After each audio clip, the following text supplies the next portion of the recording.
আমাদের আজকের মুভির গল্প এমন এক ছেলেকে নিয়ে যে ছাপড়ি নেশা করতে করতে নিজের লাইফের 12টা বাজিয়ে দিচ্ছিল। তাই তার মা তার এই খাওয়া দাওয়া বন্ধ করার জন্য তার সাথে পাইলিং করতে শুরু করে। এরপর এই মা ছেলের সাথে কি হয় তাই আমরা আজকের ভিডিওতে দেখব। তো চলুন আর দেরি না করে মুভির গল্প শুরু করা যাক। মুভির শুরুতে আমরা একটি ছেলে জয়ীকে দেখি, যে তার মা ক্যাথরিন আর তার দ্বিতীয় বাবা ডকলেসের সাথে বসে খাবার খাচ্ছিল। জয়ী তার দ্বিতীয় বাবা ডকলেসকে একদমই পছন্দ করতো না। তার মা ক্যাথরিন একজন সিঙ্গার ছিল। ক্যাথরিন নেহা কাক্কারকেও ফেল মেরে রেখেছিল। জয়ীর আসল বাবা ইতালিতে একজন টিচার ছিল, আর ক্যাথরিন তার কিছু কাজের জন্য ডকলেসকে সাথে নিয়ে ইতালি যাওয়ার প্ল্যান করছিল। এটা শুনে জয়ীও তার মায়ের সাথে ইতালি যাওয়ার জন্য জেদ করতে শুরু করে, কিন্তু তার মা তাকে মানা করে দেয় আর বলে, তুমি এখনো ছোট্টখাট্ট একটা বাচ্চা।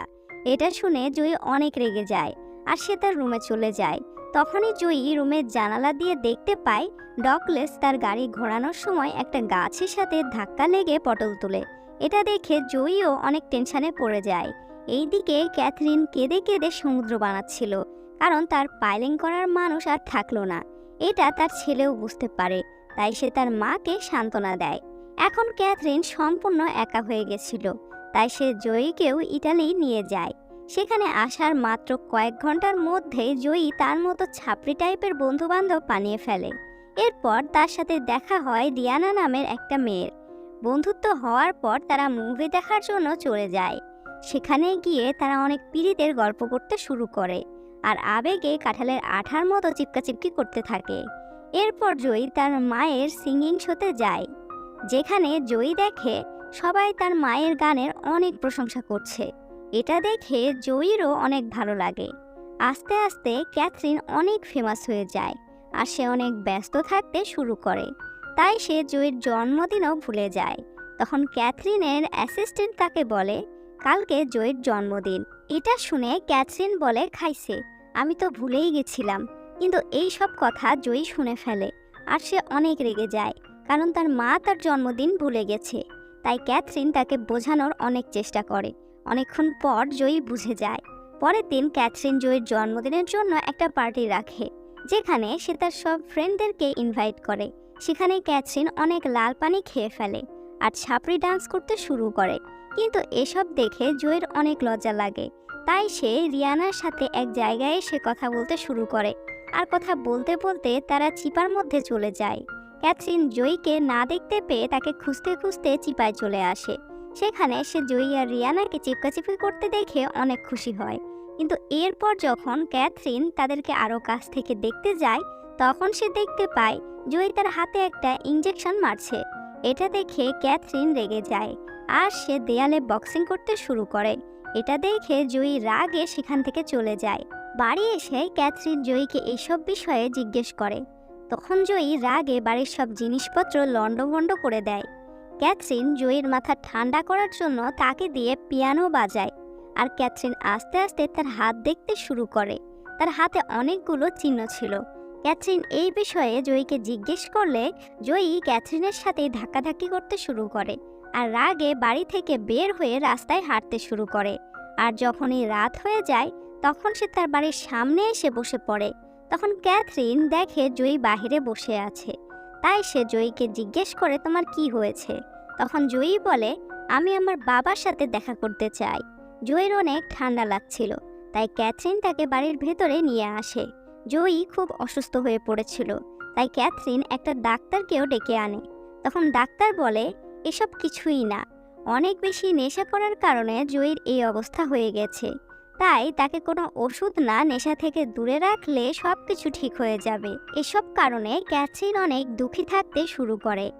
একদিন সে কোথাও যাচ্ছিল, তখনই সে দেখতে পায় তার গাড়ির মধ্যে একটা ছেলে বসে আছে। ছেলেটার নাম মোস্তফা। এই ছেলেটা সেই ছেলে যে জয়ীকে ওই জিনিসগুলো দিত। তখন ক্যাথরিন মোস্তফাকে বলে, এইটুকু বয়সে তোমার এসব করা ঠিক না।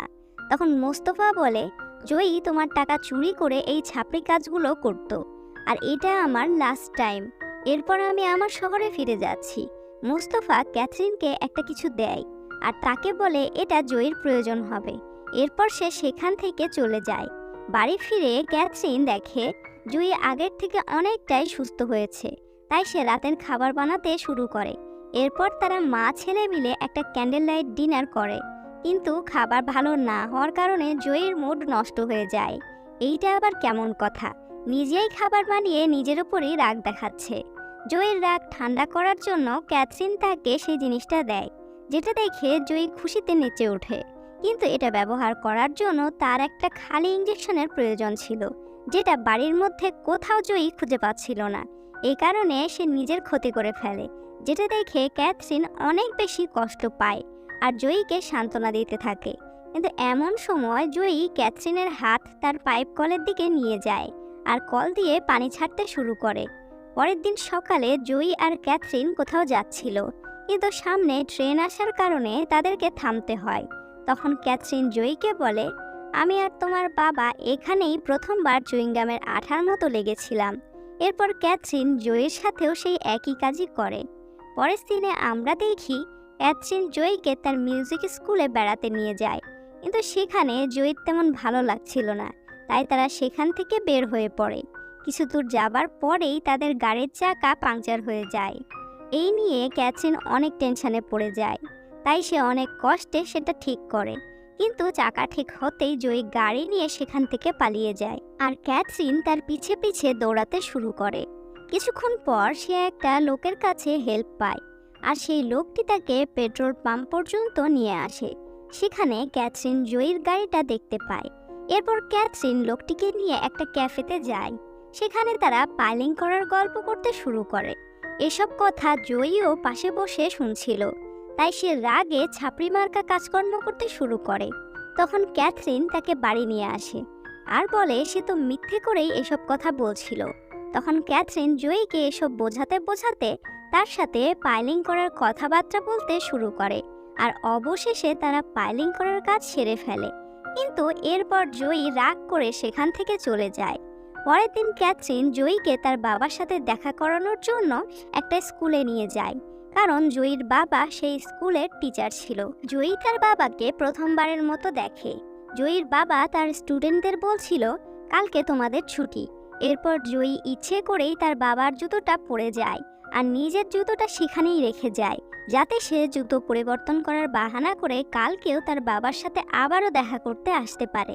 পরের দিন জয়ী তার বাবার বাড়িতে যায় আর তাকে বলে, আপনার একটা ছেলে আছে, এটা কি আপনি জানেন? তখন জয়ীর বাবা বলে, হ্যাঁ আমি জানি, কিন্তু তুমি কে আর আমার ছেলের বিষয়ে এত প্রশ্ন করছো কেন? তখন জয়ী বলে, আমি তার বন্ধু, আর কালকে জয়ীর মায়ের একটা মিউজিক শো আছে। এই বলে জয়ী সেখান থেকে বের হয়ে যায় আর বাড়ি ফিরে তার মাকে বলে, বাবা অনেক ভালো মানুষ। পরের দিন জয়ীর বাবা ক্যাথরিনের সেই শোতে চলে আসে। সেখানে সে ক্যাথরিন আর জয়ীকে দেখতে পায়। তখন ক্যাথরিন জয়ীর বাবাকে বলে, জয়ী তোমার আর আমার ছেলে। এটা শুনে জয়ীর বাবা জয়ীর কাছে গিয়ে তাকে জোরে করে একটা থাপ্পড় মারে আর বলে, আমাকে মিথ্যে কথা বলবে? কিন্তু এতে জয়ীর কোনো কষ্ট হয় না, কারণ এটা তার বাবা করেছিল। আর এখন জয়ী পুরোপুরি সুস্থ হয়ে গেছিল। আর এখানেই আমাদের আজকের মুভির কাহিনী শেষ হয়ে যায়।